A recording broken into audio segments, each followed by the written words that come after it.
우리가 김소월 씨의 시 중에 그 부모라는 시가 있습니다.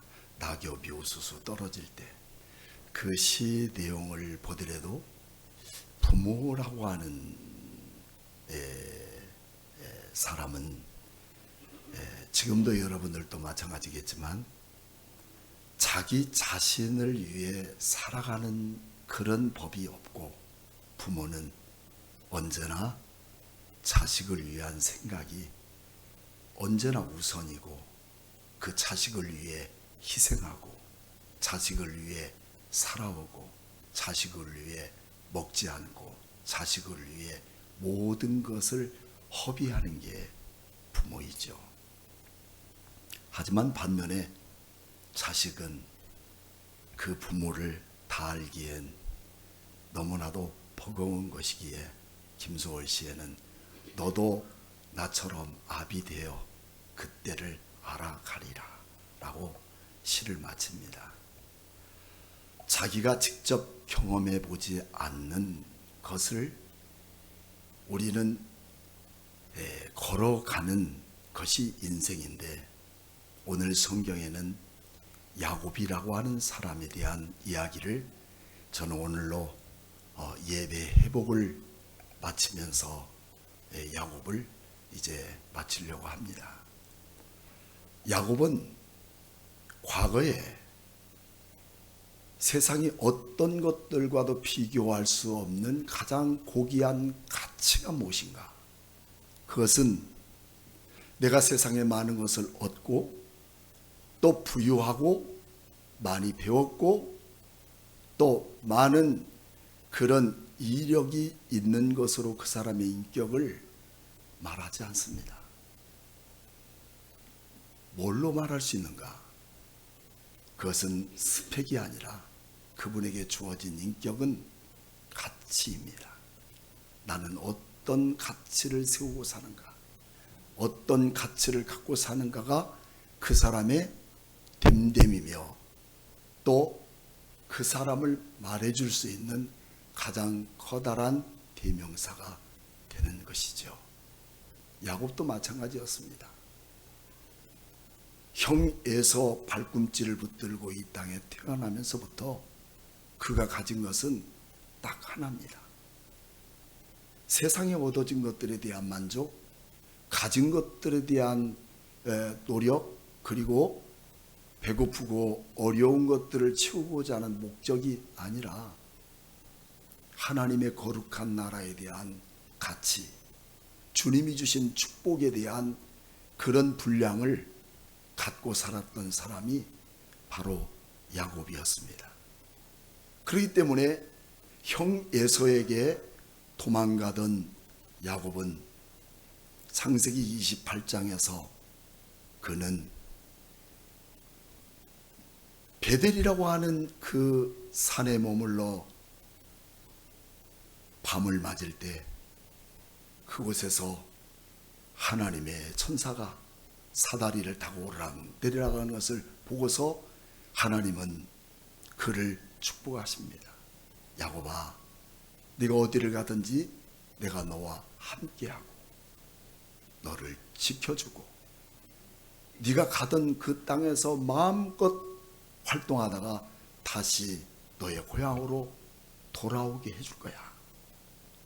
야곱은 그 약속의 말씀을 믿고 눈을 뜨고 그곳에 베개 삼았던 돌을 세워놓고 거기에 하나님께 기름을 부어 예배를 드립니다. 얼마나 멋진 인생입니까? 황량한 그런 들판과 산에서 짐승소리 울부짖는 그곳이었지만 야곱의 생각과 야곱의 진정한 가치는 모든 게 하나님에 대한 관점이었어요. 주어진 모든 것에. 그렇기 때문에 꿈속에서도 하나님은 야곱을 통해서 일하시는 그런 놀라운 은혜를 경험하게 됩니다. 그리고 그는 자기 외삼촌 라반의 집에 14년 동안 머물면서 어마어마한 거부가 되고 돌아옵니다. 거부가 돼서 돌아오면서 그는 하나님께서 28장 10절로부터 약속했던 그 모든 말씀을 가슴에 품고 살아가겠다고 결심했던 야곱은 자기 손에 거머쥔 것 많고 또 자기 자녀들이 많고 자기 또 식솔들이 많아진 것을 통해서 마음이 바꿔지기 시작합니다. 그래서 그는 마음이 바꿔진 그 원인이 바로 가족이기 때문에 또 자기 식솔이기 때문에 하나님보다도 더 먼저 가족을 생각할 수밖에 없었다는 거죠. 그래서 하나님을 예배하고 또 하나님을 경배하고 하나님을 기쁘게 하고 하나님과 깊이 만날 수 있는 그 기회들이 다 내려놔 버리고 자기의 삶의 원칙을 갖고 살아가기 시작한 그게 바로 야곱이었다는 것이죠. 근데 성경은 야고보서 4장 8절 말씀에 뭐라고 말씀하냐면 하나님을 가까이 하라. 그리하면 그가 가까이 하리라 말씀하셨어요. 여러분 어떻습니까? 가족 때문에, 사업 때문에, 또 자녀 때문에 내가 하나님과의 가까이 하는 영적인 삶이 무너지고 있지 않습니까? 야곱도 동일하게 이런 지금 삶을 살고 있는 거죠. 하나님이 약속하시고 과거에 그처럼 야곱을 통해서 축복해 주겠다고 약속했던 그 하나님의 음성을 또 실질적으로 자기 눈으로 다 보았음에도 불구하고 야곱은 지금 달랍니다. 얻어진 것 많고 가진 것 많았던 야곱에게는 변질된 생각과 마음이 그를 지배하게 되는 거죠. 그래서 그처럼 하나님의 오른손으로 쓰임받았던 야곱에게도 이렇게 적신호가 되게 된 것입니다. 하나님은 거저 우리를 지나가게 하지 않으신다는 거죠. 여러분 따라해 볼까요? 하나님은 때리시나 구원하십니다. 심판하시나 구원하십니다. 내 인생에 살아가면서 왜 나에게 이런 일이 생겨지지? 왜 나에게 이런 어려운 문제가 있지? 지금 야곱이도 지금 그런 경험을 하고 있는 거예요. 인생의 삶에 적신호가 생길 그때는 하나님이 나를 심판하는 것으로 착각하면 안 돼요. 나를 책망하고 깨닫게 하고 주님께로 다시 축복의 자리로 돌아오게 하시는 하나님의 깊은 사인임을 우리는 알아야 합니다. 할렐루야. 주님의 손길을 알아가는 여러분 되기를 축복합니다. 이게 뭐냐면 영적인 사람들이에요. 영적인 감각이 무너져 버린 사람들은 내 모든 고달픈 인생 속에서도 주님의 손길을 보지 못해요. 늘 내가 뭔가 잘못했기 때문이다, 뭔가 내 몸에 뭐 이상이 생겼을 뿐이다라고 생각하지만 하나님이 그 속에 사인하고 있다는 거예요. 그 속에서는 반드시 너는 내게 돌아오라는 거예요. 그래서 드디어 야곱의 집에도 문제가 생기죠. 그는 세겜이라고 하는 그곳은 매우 비옥하고 매우 살기에 편만하고 행복하게 가족들과 함께 살 수 있는 최고의 곡장지가 바로 세겜입니다. 이런 세겜 땅에서 살아가면서 온 가족들이 세겜의 문화를 배우고 세겜에서 함께 살아가면서 사람들의 마음들이 하나님을 예배하기보다는 하나님을 찾기보다는 다 잊어버렸습니다. 하나님과의 영적 생활은 다 잊어버리고 세속에 빠져버린 세겜 사람들의 문화를 쫓아가는 그 모든 일을 감당하고 있을 때 하나밖에 없었던 딸 디나가 하몰의 아들 세겜에게 바로 오늘 쓰여진 것처럼 강간을 당합니다. 그러므로 인해서 엄청난 비극이 드디어 시작되고 만 거예요. 여러분, 이들이 결혼하고 또 서로 피를 나누는 것, 그것 중요한 그것보다도 더 중요한 것은 이 세겜이란 땅은 하나님이 기뻐하지 않는 땅이에요. 여러분들도 하나님이 기뻐하시는 건가 기뻐하지 않는 건가 분별할 수 있는 것은 축복이에요. 분별할 줄도 모르고 살아가는 것은 여러분 이건 대단한 위험한 일입니다. 지금 야곱이가 그렇게 살았던 겁니다. 그래서 오히려 세겜의 가족에서는 당신네 딸들과 우리 자식과 또 우리 아들과 당신네 아들과 우리 딸들이 함께 어울려서 사돈지간으로 그렇게 삽시다.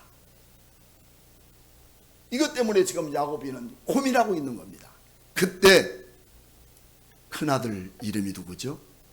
시몬이라는 사람과 둘째 아들 레위가 밤에 몰래 가서 그 세겜 사람의 모든 남자들을 다 숙청해버립니다. 다 죽여버려요. 또 자기 동생 디나를 강간했던 남자도 죽여버립니다. 자 보세요. 지금 쉽게 덮어질 일이 아닙니다.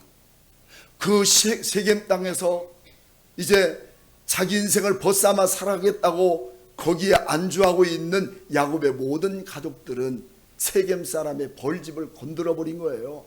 그 아버지 야곱은 어떻겠어요? 야, 진짜 큰일 났구나. 여러분, 자식들이 사고 치면 누가 제일 걱정해요? 부모가 제일 걱정이죠. 야곱의 걱정거리가 된 겁니다. 그래서 야곱의 고백이 나옵니다. 창세기 34장, 여러분 성경 한번 넘겨볼까요? 34장 30절 말씀 보면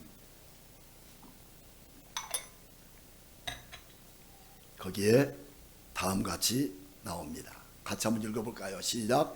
야곱이 시므온과 레위에게 이르되 너희가 내게 화를 끼쳐 나로 하여금 이 땅의 주민 곧 가나안 족속과 브리스 족속에게 악취를 내게 하였도다.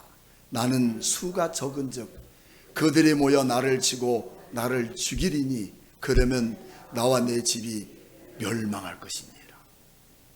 지금 누가 악취를 품었습니까? 시몬과 레위가 지금 악취를 내었습니까?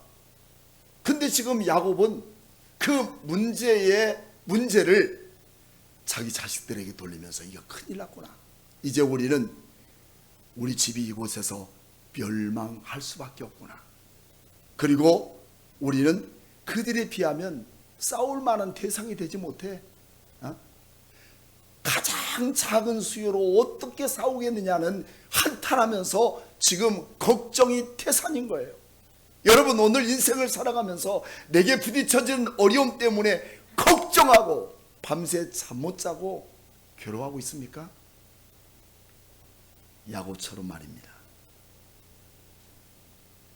그 배후에 하나님도 보이지 않고 그의 어떤 것도 보이지 않고 내가 겪고 있는 이 어려움을 우리는 몸소 가슴에 안고 고민하며 살아갑니다.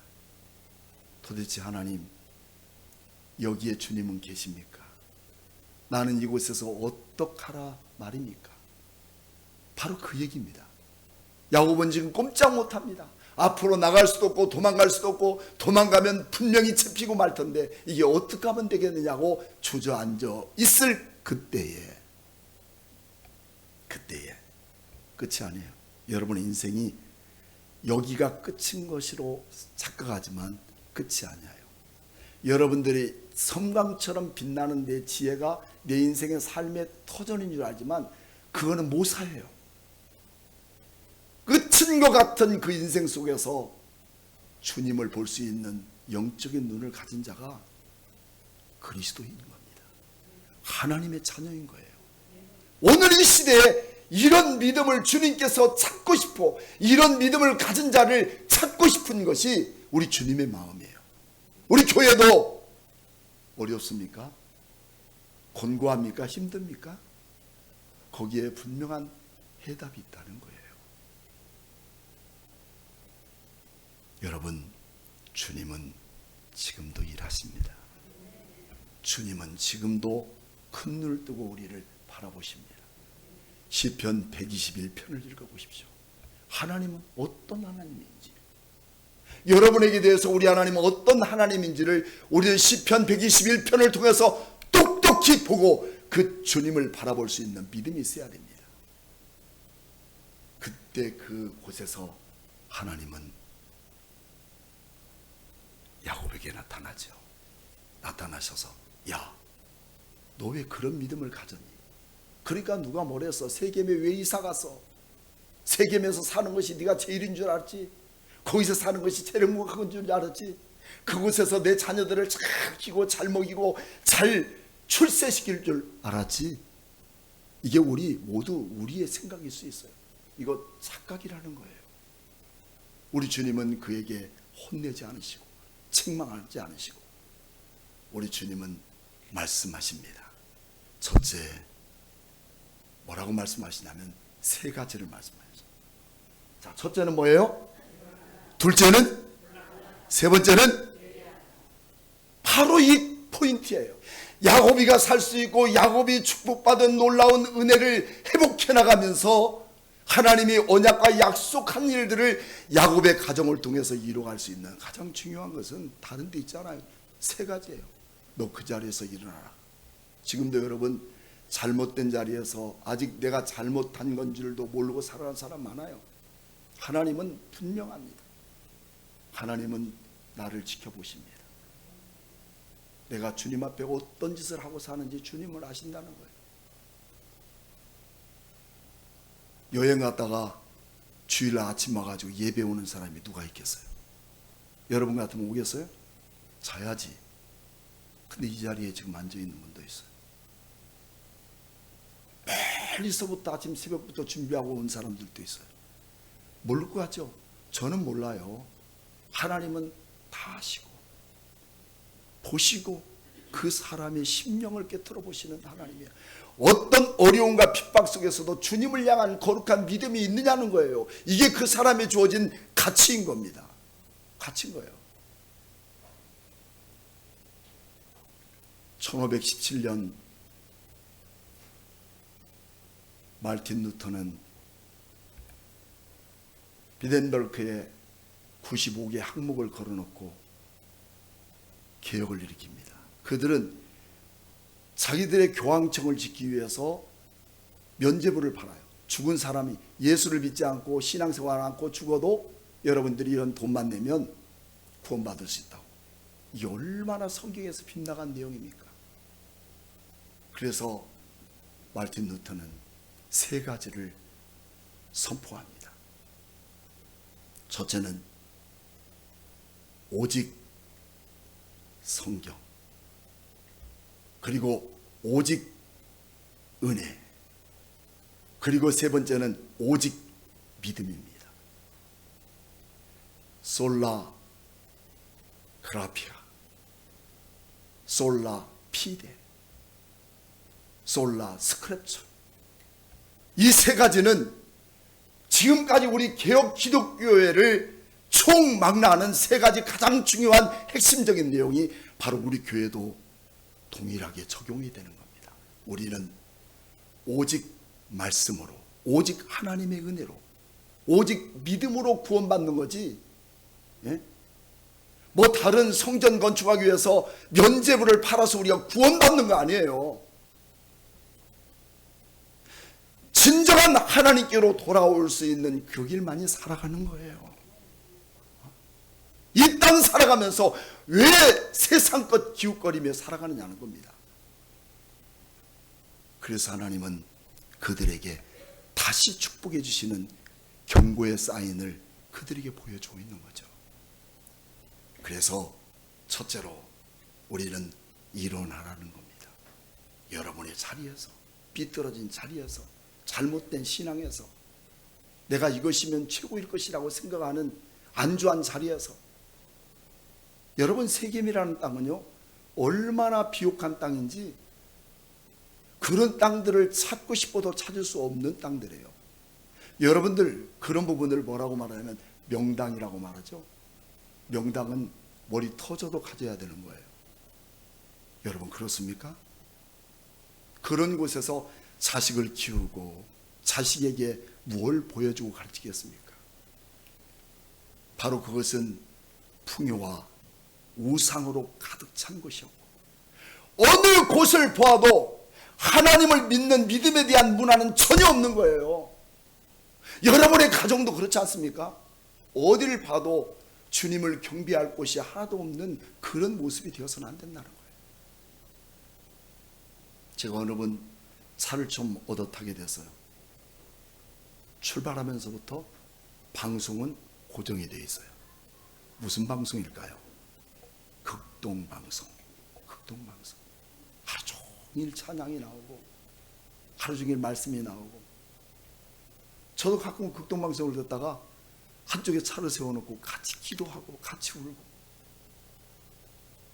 그 속에 하나님의 메시지가 있고 그 속에 하나님의 능력이 있고 그 속에 하나님의 임재가 있다는 것을 저는 극동방송 들으면서 수없이 느껴집니다. 그렇지만 오늘 이 세겜이라는 곳은 절대 하나님의 음성이 들리지 않아요. 하나님의 찬양이 들리지 않아요. 온갖 세상의 더러운 것과 그러기 있는 것처럼 풍요와 향락, 인간의 만족, 최고인 것처럼 여겼던 그곳에서 야곱의 가족들이 함께 살아가면서 얼마나 거기에 대한 문화에 젖었겠어요. 그러면서 그들이 얻어진 것은 육체적인 가치, 그리고 영적인 관계의 모든 것들은 끊어져 버리고 지금 현실적인 부분만 만족하면 되는 거야. 지금 잘 먹고 잘 싸면 되는 거야. 미래 없어. 미래 가봤어? 여러분 하나님 나라 가보셨어요? 가보신 분이 있으세요? 없잖아요. 근데 무슨 하나님의 나라를 그렇게 찬양하고 경배합니까? 여러분 하나님 보셨나요? 이러면 또 쩔쩔매죠. 우리 눈에 아무 증거 없고 우리 귀에 아무것도 들리지 않아도 성경에 약속하신 이 귀한 말씀, 오직 성경의 말씀이 오늘 잠자는 내 영을 깨우는 능력인 거예요. 이 놀라운 사실을 어떻게 세겜에서 묻고 살 수 있느냐는 거예요. 그렇기 때문에 이들은 미래가 보이지 않습니다. 현재만 바라보고 살아가는 사람들, 세속적인 사람들의 삶으로 살아갈 수밖에 없는 세겜 땅에서 야곱의 가족들이었어요.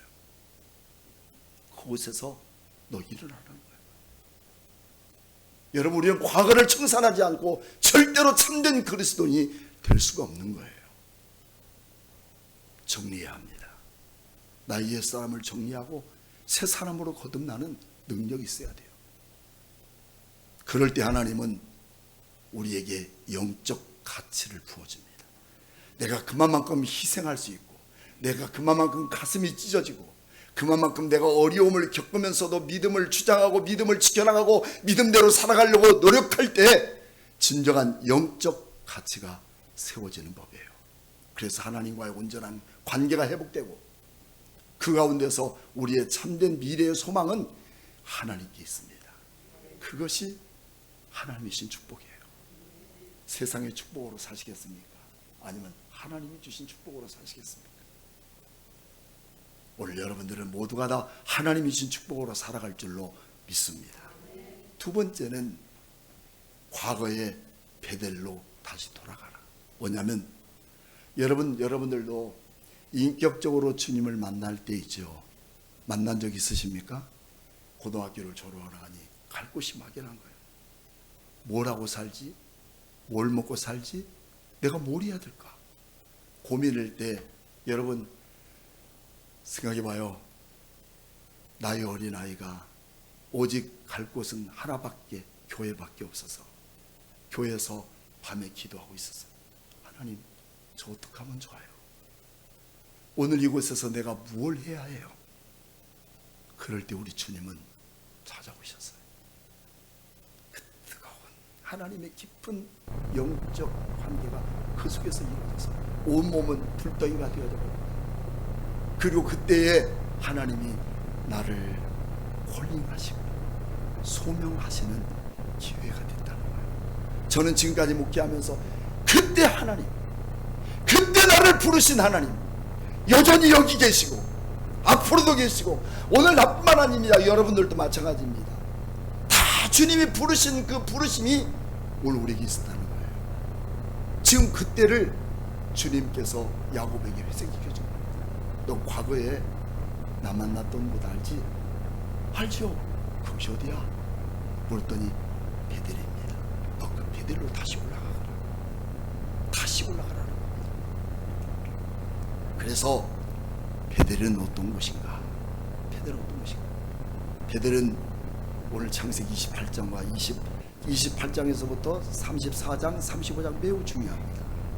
28장 10절에서 15절 그때 만났던 베델에서 만났던 하나님을 지금 실패와 정막 속에서 헤어나올 수 없는 그 야곱을 불러 세우시고 지금 그때를 다시 재현시켜 주는 거야. 너 그때 내가 뭐라고 한 줄 아냐? 하고서 재현시켜 주는 거야.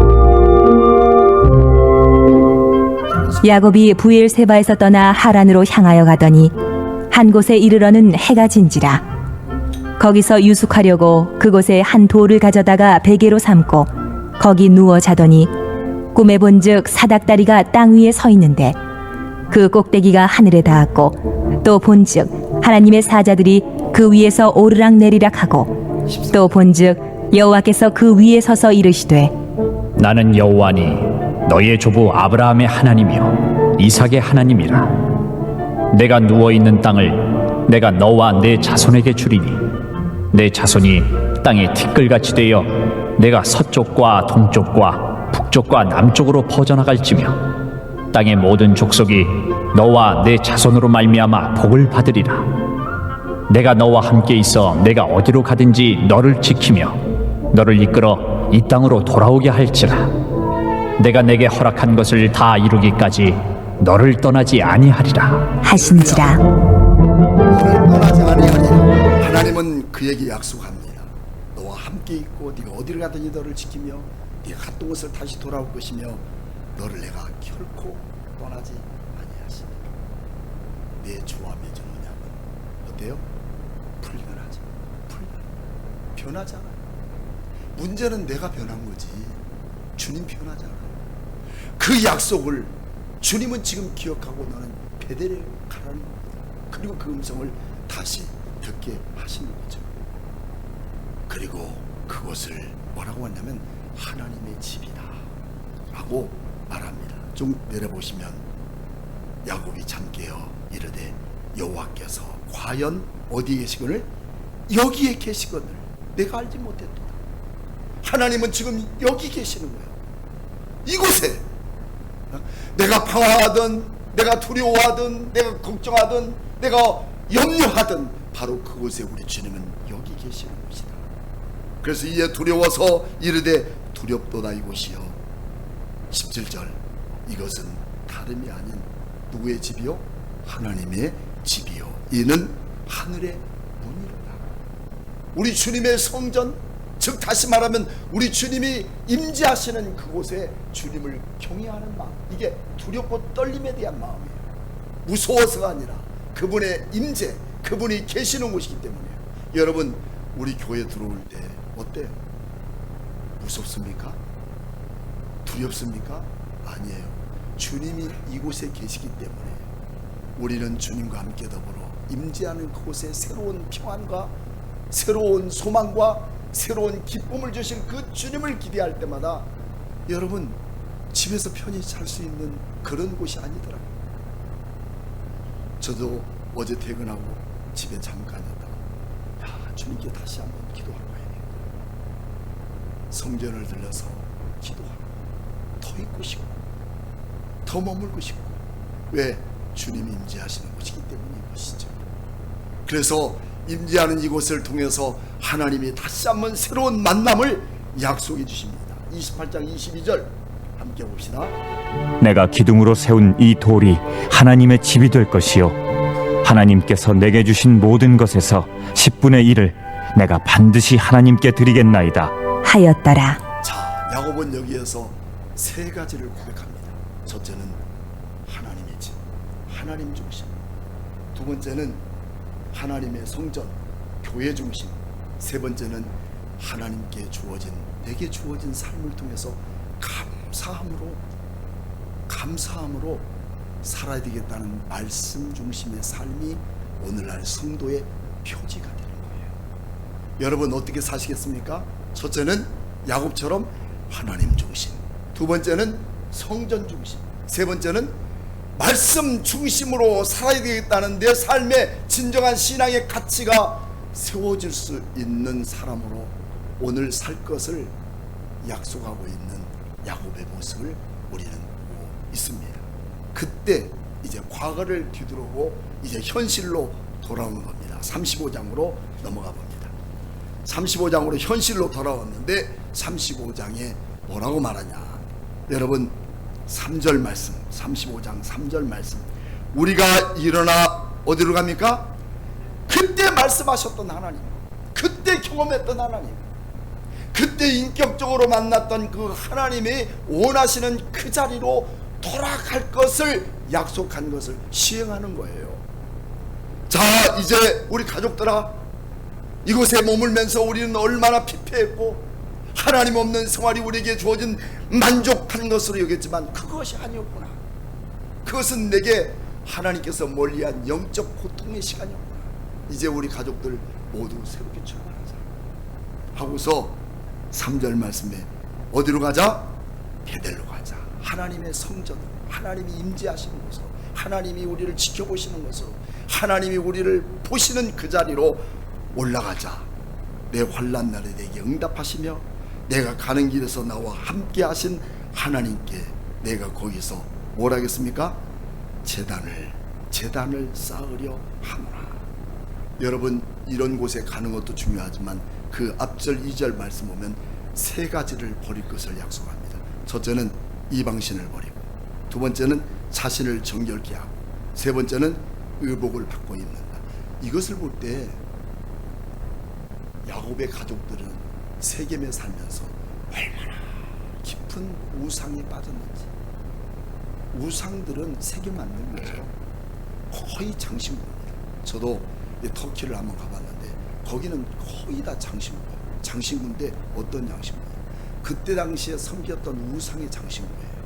그것을 다 자기들이 소장하고 있는 겁니다. 라반의 집도 마찬가지예요. 그 장신구가 있었죠. 드라빔이라는 거. 그것이 자기 자신을 지켜줄 수호신으로 여겼다는 거예요. 그만큼 그들은 우상의 재물, 우상에 대한 상상, 우상에 대한 섬김이 깊이 뿌리려 내리고 있었던 것이었지만 오늘 주님께 돌아가는 운동, 베델로 가는 운동은 이거를 버리는 거예요. 우상을 버리고 자신을 정결케 하고 너희의 의복을 바꿔라. 이것은 회개를 의미합니다. 여러분 우리 교회도 회개하고 새로운 회복으로 우리 예일교회가 더 큰 부흥이 되는 것을 우리 김광철 목사님이 반드시 보시고 기뻐하는 그날이 오도록 우리 최선을 다합시다. 그 일을 하라고 오늘 이 순간까지 야곱처럼 온 식솔들을 이끌고 이 고생하며 여기까지 오신 우리 목사님의 그 간절한 기도를 누가 알겠어요? 누가 알아요? 우리는 모릅니다. 그분만 아시는 거죠. 저는 그분이 세워놓은 이 교회이기 때문에 저는 더 두렵고 더 무거운 책임감을 갖고 다음 주일 오는 게 저는 더 부담스러워. 지난주까지 얼마나 행복했는지 반드시 하나님께서 여러분과 함께 이 교회를 하나님의 큰 역사의 무대로 만드실 줄 믿습니다. 그 일을 위해서 우리 교회는 정말 나태한 자리에 있지 않고 최선을 다해서 내 어려운 시련, 내 어려운 만족, 이것이 세속의 물결로 흘러가지 않도록 우리는 반드시 내 삶을 변혁시키는 역사들이 이루어져 나가야 될 줄로 믿습니다. 마지막 세 번째, 그곳에서 단을 쌓으라는 겁니다. 그건 예배인 거예요. 자, 우리 4절과 7절 말씀 눈으로 한번. 그들이 자기 손에 있는 모든 이방 신상들과 자기 귀에 있는 귀고리들을 야곱에게 주는지라. 야곱이 그것들을 세겜 근처 상수리 나무 아래에 묻고 그들이 떠났으나 하나님이 그 사면 고을들로 크게 두려워하게 하셨으므로 야곱의 아들들을 추격하는 자가 없었더라. 어떻습니까? 그만큼 자기 가족들이 모든 우상의 장신구를 품고 살았어요. 그러니까 하나님이 없는 비어진 인생들로 살아갔기 때문에 이런 고난이 겪었던 거예요. 이제 그 모든 것을 버려서 야곱의 손에 넘겨주면서 야곱의 세겜 근처 상수리 나무 아래 묻었다고 그랬어요. 그 다음에 쭉 내려간 8절 말씀 보면 리브가의 유모 드보라가 죽음의 그를 베델 아래에 있는 어디에? 상수리 나무 밑에 장사하고 그 나무 이름을 알론 바구시라 불렀더라. 그래서 알론 바구시란 말이 2절 밑에 보면 거기에 관주가 있죠. 맨 끝에 2번 거기에 곡한 상수리 나무. 이게 뭐냐면 죽은 것을 붙들고 살았으니 우리 슬퍼하고 울어야 된다는 거예요. 그러니까 지금까지 야곱의 자손들이 갖고 있었던 그 우상 단지를 다 상수리 안에 묻어버린 것은 허탄하고 또 잘못된 모든 것을 우리는 죽은 것으로 여기고 버려버릴 줄 알아요. 묻어버려야 됩니다. 무덤처럼 취급해야 돼요. 우상들은 바로 그렇습니다. 힘이 없어요. 생명이 없어요.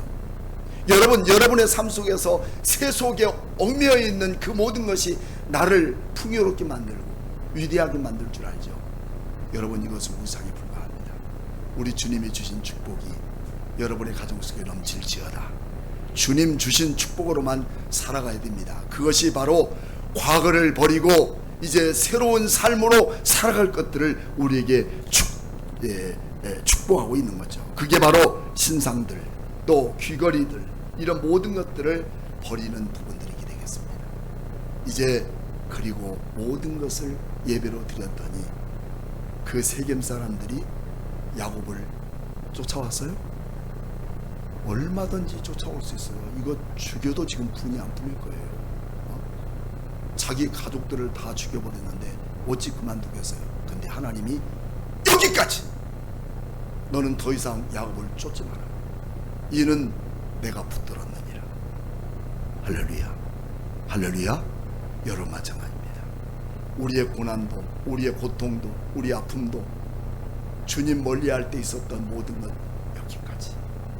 이제 내가 일어나서 베델로 가서 단을 쌓고 예배를 드리기 시작한 그때부터 하나님이 놀라운 길을 열어주시는 축복의 삶이 우리에게 주어지게 됩니다. 이제 마지막으로 어떤 축복이냐는 거예요.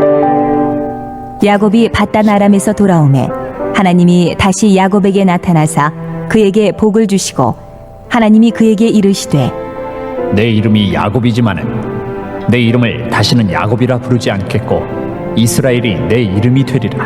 하시고 그가 그의 이름을 이스라엘이라 부르시고 하나님이 그에게 이르시되 나는 전능한 하나님이라.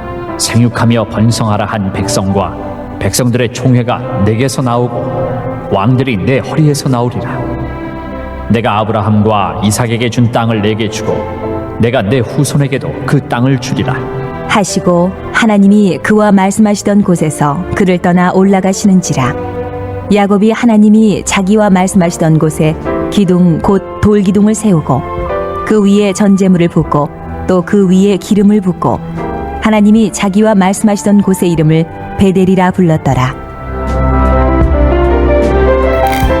여러분, 자기 욕망으로 자기 욕심으로 살았던 야곱의 이름을 하나님이 바꿔버리셨습니다.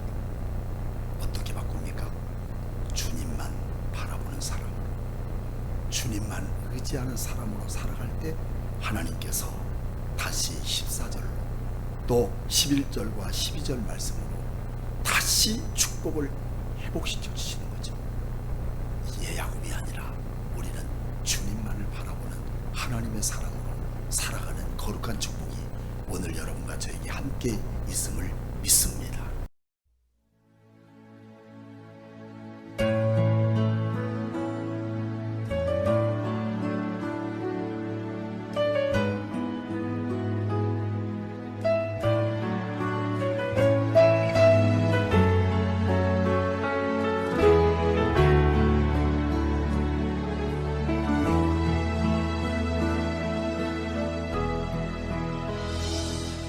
하나님의 사랑을 사모한 자 하나님의 평안을 바라보는 자, 너의 모든 것 창조하신 우리 주님이 너를 얼마나 사랑하시는지.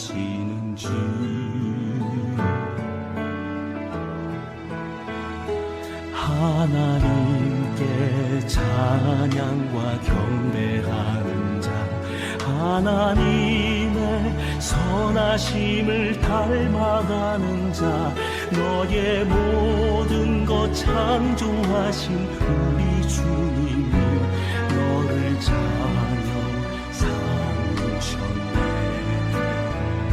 하나님 사랑의 눈으로 너를 어느 때나 바라보시고, 하나님 인자한 귀로서